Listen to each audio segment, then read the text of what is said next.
As you may be aware, to 8 p.m. last night, we had 5 cases in New South Wales.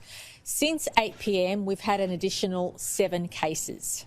Now, all of those cases, bar 2, are in isolation. All those cases, bar 1, are directly linked to existing cases. The one exception is a primary school student at St Charles in Waverley, and the school is in the process of notifying parents. But can I urge parents to wait for instructions from the school, because we're keen to make sure that students and parents have access to testing, and we also want to make sure there's not a rush with all parents descending on the school at the same time. So we want to make sure, obviously, that it's managed in a good way, and we thank the school already for starting that communication process.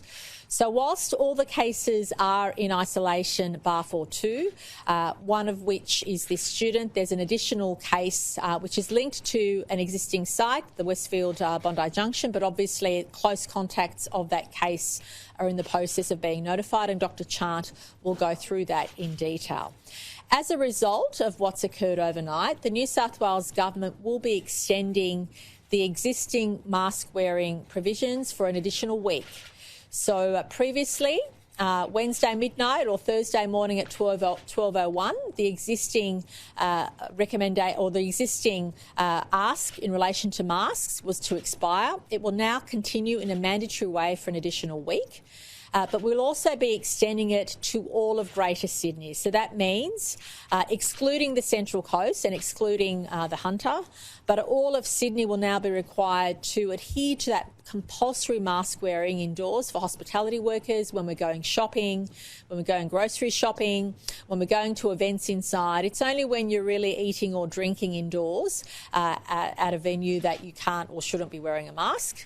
But in every other circumstance, if you live or are in Sydney, you must wear a mask for an additional week beyond Wednesday midnight. Additionally, those 2 local government areas in Wollongong and Shellharbour, which had compulsory public transport for that period of time, will also be required to have the mask wearing indoors in the same way that we've asked all of Sydney to do.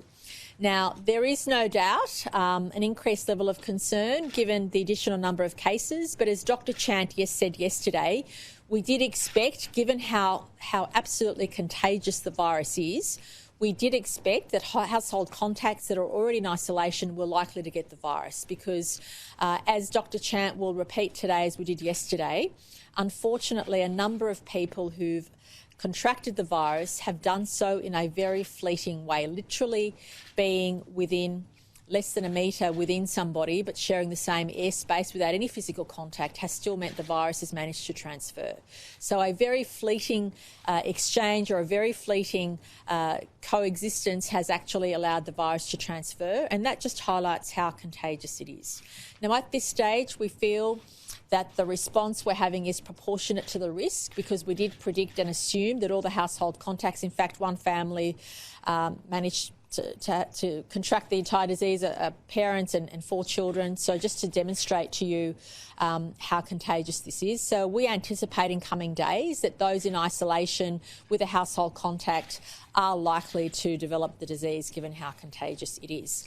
So just to recap what we're asking everybody to do, everybody in Sydney has to now follow that compulsory mask wearing in indoor venues, including public transport, not just those 7 local government areas, but all of Sydney. That means hospitality workers, retail workers, all of us that go and visit those retail outlets, go shopping, for all indoor events.